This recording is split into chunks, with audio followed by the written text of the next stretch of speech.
Hello दोस्तों, IAS topper academy में आपका बहुत बहुत स्वागत है। आज एमपीएससी का फर्स्ट पेपर का फर्स्ट यूनिट का जो इतिहास है उसमें हम देखेंगे बौद्ध धर्म देखेंगे दोस्तों। बौद्ध धर्म का सिद्धांत देखेंगे। क्या देखेंगे? बौद्ध धर्म का सिद्धांत। बौद्ध धर्म में कौन कौन से सिद्धांत अपनाए गए हैं वो देखेंगे। जो महत्वपूर्ण सिद्धांत हैं उन सिद्धांतों को हम देखेंगे। गौतम बुद्ध ने संसार के दुखों को देखकर मानवता से मुक्ति दिलाने के लिए संन्यास लिया। गौतम बुद्ध जो थे ये संसार में जितने भी दुख थे, जितने भी अत्याचार हुआ करते थे, इससे ये काफ़ी कहा जाए तो काफ़ी परेशान थे। और इन्होंने ऐसा मार्ग ढूंढने का प्रयास कर रहे थे जैसे किसी को संसार में किसी भी प्रकार का कोई भी दुख ना पहुँचे, कोई भी कारण ना हो। इसके कारण इनको सहा नहीं गया और ये संन्यास लेने का निर्णय किए।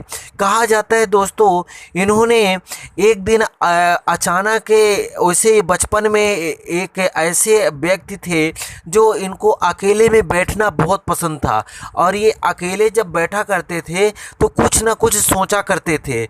और किसी के द्वारा कहा गया था, भविष्यवाणी किया गया था कि किसी महात्मा पुरुष के द्वारा कि ये बच्चा एक दिन एक तो बहुत बड़ा महान राजा बनेगा या कि बहुत बड़ा महान सन्यासी बनेगा।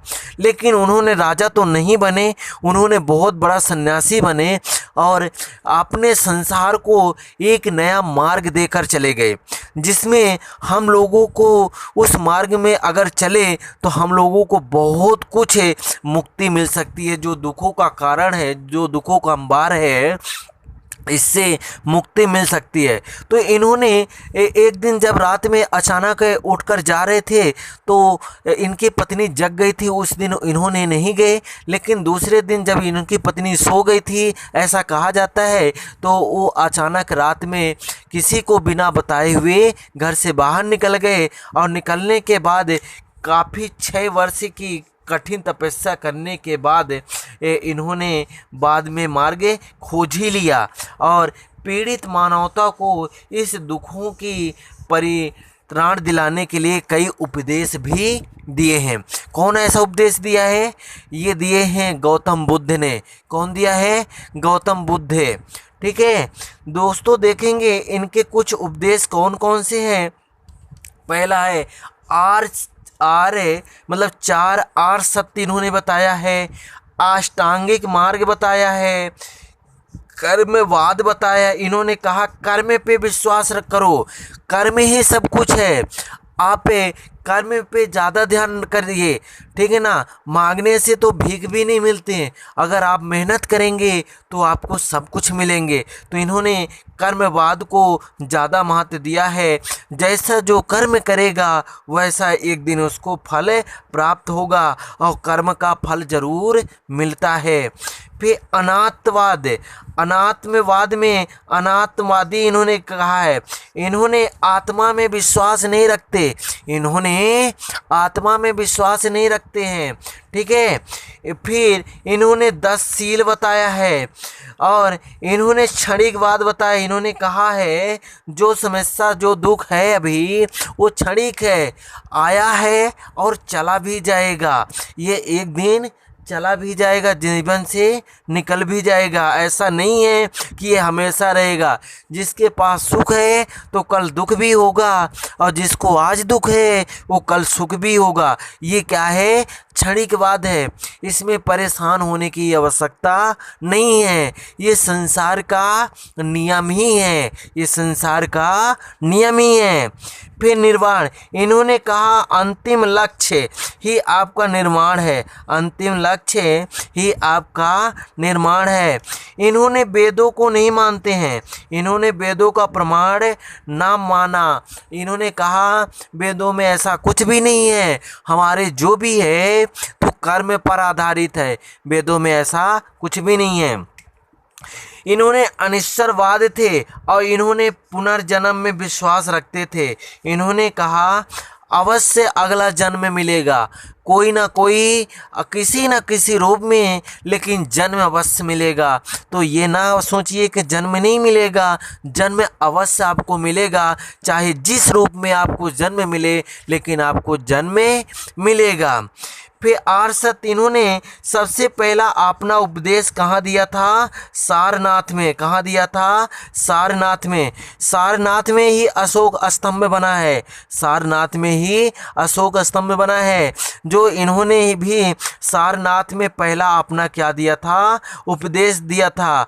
और अशोक ने जो अशोक स्तंभ बनवाया है वो बौद्ध धर्म से ही काफ़ी संबंधित थे, बौद्ध धर्म के एक बड़े अनुयायी माने जाते हैं।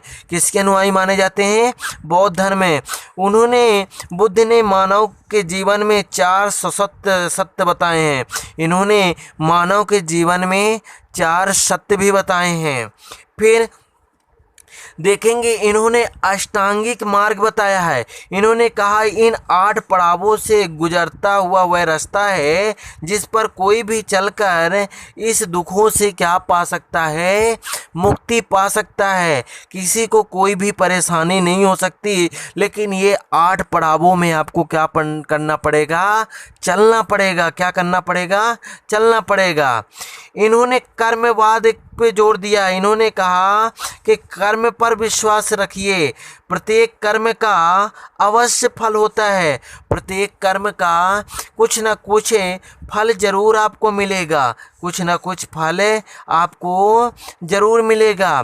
इन्होंने अनिश्चरवाद की बात की है। इन्होंने कहा है संसार का सृष्टिकर्ता कोई ईश्वर नहीं है। इन्होंने नहीं मानते हैं, ये कहते हैं संसार का निर्माण करने वाला कोई ईश्वर नहीं है। इन्होंने कहा, इसके स्थान पर उन्होंने कर्मवाद पर जोर दिया है। इन्होंने कहा आप जैसे कर्म करें वैसे फल लें, ठीक है। फिर इन्होंने वेदों को भी प्रमाण नहीं माना। इन्होंने कहा बौद्ध धर्म वेदों के अपरेश है और स्वयं सिद्ध नहीं मानता। इन्होंने कहा कि वेदों में कुछ नहीं है, जो भी है तो कर्म पर आधारित है। किस पर आधारित है? कर्म पर। आप कर्म करते रहिए और आपको फल मिलते रहेंगे। किसी को आज मिला तो किसी को कल मिला, लेकिन फल अवश्य मिलेगा दोस्तों। फिर क्षणिकवाद। इन्होंने कहा कि ये पल भी गुजर जाएगा, ये संसार की उपलब्धियां या नियति है, यह संसार की नियति है। आज जिस पे बीत रहा है कल ये गुजर जाएगा, ठीक है ना। कभी दुख है तो कभी सुख है, ये जीवन में आता रहता है। तो इन्होंने कई प्रकार के सिद्धांत दिए हैं, जिनको एक बार हम फिर देख लेंगे। इन्होंने 4 आर्य सत्य बताए हैं। कितने आर्य सत्य बताए हैं? 4 आर्य सत्य बताए हैं। इन्होंने अष्टांगिक मार्ग बताया। इन्होंने कहा इन 8 पड़ावों से होकर आप गुजरेंगे तो आप इन संसार के दुखों से मुक्ति पा सकते हैं। इन्होंने कर्मवाद पर जोर दिया है। इन्होंने कहा आप जैसे कर्म करेंगे आपको फल अवश्य मिलेगा, और प्रत्येक कर्म का फल अवश्य होता है, चाहे कोई भी कर्म हो, आज या कल मिले, लेकिन आपको मिलेगा। इन्होंने अनात्मवाद पर जोर दिया है। इन्होंने आत्मा में विश्वास नहीं रखते, इन्होंने कर्म पर विश्वास रखते हैं। इन्होंने किस पर विश्वास रखते हैं? कर्म पर। इन्होंने 10 सील बताया है जो पवित्रता और नैतिकता के लिए है। इन्होंने निर्माण बताया जो अंतिम लक्ष्य है। इन्होंने वेदों को प्रमाण नहीं माना है। इन्होंने अनिश्चरवाद की जोर दिया है, और इन्होंने कहा है आपका जन्म अवश्य होगा। आत्मा ना मरती है ना जीवित होती है, आत्मा केवल ना मरती है ना जन्म लेती है, आत्मा केवल जीवित रहती है, कभी भी मरती नहीं है। तो दोस्तों हमारा ये बौद्ध धर्म का सिद्धांत है। आपको कैसा लगा? अगर हमारा वीडियो आपको पसंद आया हो तो हमारे चैनल को सब्सक्राइब करें, लाइक करें और अपने दोस्तों तक शेयर करें, और कमेंट करके हमें ज़रूर बताएं कि आपको ये वीडियो कैसा लगा।